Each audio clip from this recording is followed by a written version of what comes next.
nós estamos prevendo uma moagem na região Centro-Sul, na safra 2021, de 596 milhões de toneladas. Neste momento, no mês de março, nós estamos um pouco preocupados com a falta de chuva em março e a perspectiva de que o clima deve continuar seco nos próximos 15 dias. Então, o armazenamento hídrico ainda permite que o desenvolvimento fisiológico das canas continue, mas é preciso que as chuvas voltem até o final desse mês. E, mais importante, que voltem em abril. Em condições normais de precipitação, previsão 596 milhões de toneladas. Mais açúcar ou mais álcool? Mix mais açucareiro, nós estamos prevendo 41,5% de mix para açúcar. No ano passado, 35,2%. Por que isso? Basicamente, a quebra de produção na Índia, na Tailândia, no México, faz com que o mundo esteja com déficit no fluxo de comércio. E o mundo esteja precisando de açúcar do Brasil. Nos últimos 2 anos, o Brasil retirou do mercado 20 milhões de toneladas. Agora, o Brasil devolve um pouco dessas 20 milhões esse ano, reduz um pouco a produção de etanol de cana, mas compensa essa redução com o aumento da produção de etanol de milho. Então, a oferta de etanol deve se manter praticamente inalterada vamos lembrar que o preço de equivalência do etanol e do açúcar continua indicando uma vantagem para o produtor optar pela fabricação de etanol nesse momento. O etanol de milho seria uma forma de socorro a uma produção que não atinge a necessidade? Não é socorro, é uma complementação muito virtuosa, porque existe milho disponível em volume e em preços bastante competitivos em algumas regiões do país, o que permite que esta matéria-prima seja convertida em etanol, em DDGS, que é utilizado para ração animal, em óleo, aumentando o valor agregado da produção do milho. Então isso é uma tendência que deve se intensificar. Há 4 anos atrás, a produção de etanol de milho era de 141 milhões de litros. Na safra passada, já foi de 1,46 bilhão de litros. Esse ano deve chegar a 2,5 bilhão de litros e daqui a 4 anos nós estamos prevendo 7 bilhões de litros. Essa é uma tendência e vai continuar se desenvolvendo. O senhor acha que o aumento da exportação de milho pelo Brasil e também o crescimento do setor de proteína animal, que também é bastante consumidor de grãos, como o milho, isso pode tornar o etanol de milho inviável em algumas regiões, como por exemplo em Goiás? Não, de maneira alguma. O milho safrinha, que é a grande safra de milho do Brasil, ele é cultivado em 40% apenas da área de soja pode perfeitamente ampliar esse percentual para 60%, 65%. Só não é maior esse percentual hoje porque não existe escoamento a preços competitivos para esse milho. Então, a conversão de milho em produtos finais, na forma de etanol, DDGS, óleo, vai viabilizar a contínua expansão deste percentual acima dos 40%, o que vai garantir a continuidade da oferta de milho a preço competitivo.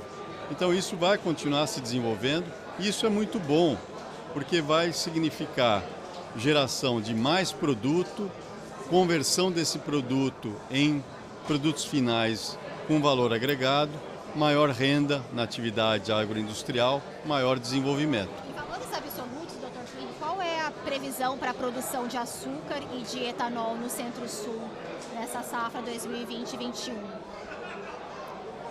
Você me pegou agora porque eu preciso pegar a minha tabela. Mas eu vou agora no próximo painel apresentar esses dados. Eu tenho de memória 41,5% do milho. Em relação a essa pressão que teve nos últimos dias, desde segunda-feira, pode interferir de alguma maneira ainda no mix? Pode acontecer alguma coisa? Ainda é o momento de esperar? Como que vocês estão avaliando esse momento do mercado? O momento é de espera porque é muito provável que a Petrobras vai esperar a consolidação desse momento, deixar a poeira baixar para começar a tomar alguma medida de revisão de preço.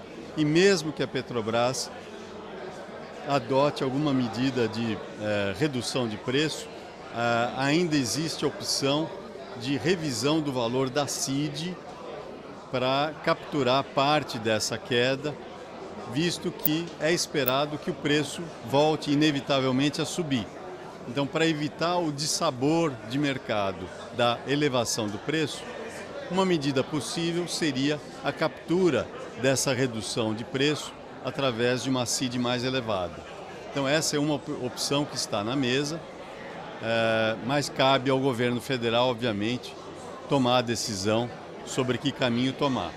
O Brasil não é um país rico, como os Estados Unidos, e ele não tem e não pode se dar o luxo de repassar essa queda de preço assim, simplesmente para o consumidor, ciente de que dentro de pouco tempo a gente pode ter uma correção de preço. O setor suporta uma queda brutal no preço do álcool? Suporta. O setor de açúcar e álcool é bastante competitivo, especialmente considerando a nova realidade de taxa de câmbio do Brasil. Então, o real desvalorizado torna ainda mais competitiva a produção tanto de etanol quanto de açúcar realizada aqui no Brasil. A Renova pode ser também um ponto a se considerar nesse momento. Tem alguns especialistas falando a respeito disso. Mesmo caindo, o RenovaBio pode estar valorizando ainda mais o combustível e estar trazendo um alento para as usinas? Ao estabelecer uma meta de descarbonização e, portanto, uma obrigação por parte das distribuidoras de adquirirem créditos de descarbonização, isso implica que será necessária a comercialização de biocombustíveis para gerar esses créditos. Então, isso cria uma obrigação de comercialização de biocombustíveis que terá que ser acomodada no mercado de alguma maneira. Então, a meta ambiental faz com que seja necessária a preservação do mercado de biocombustíveis. Dr. Plínio, quanto da produção de açúcar de 2020 e 2021 o senhor acha que já está arrediada e quanto da produção de açúcar de 2021 e 2022? É estimado que em 2021 já estariam rediadas cerca de 60% a 65% das exportações e para 21 e 22 cerca de 30% a 35%.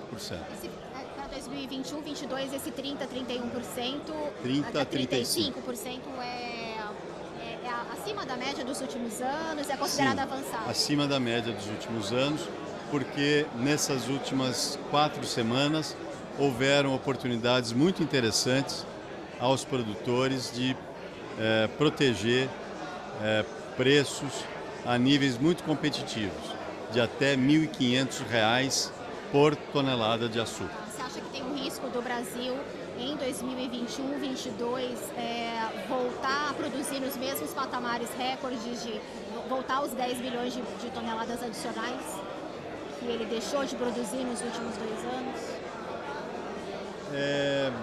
Eu acho que é possível, mas isso vai depender das condições do mercado internacional e da disponibilidade ou do espaço no mercado internacional para absorver esses excedentes. Eu não acredito que haverá esse espaço, até porque é esperado que a Índia, por exemplo, recupere a sua produção na próxima safra para os níveis de 32 a 33 milhões de toneladas. E a Tailândia, embora no ano que vem ainda deva manter uma moagem de cana em volume baixo, da ordem de 60 a 65 milhões de toneladas de cana, o aumento da produção de açúcar do Brasil e da Índia devem arrefecer os fluxos de comércio negativos previstos para o ciclo de outubro de 2020 a setembro de 2021.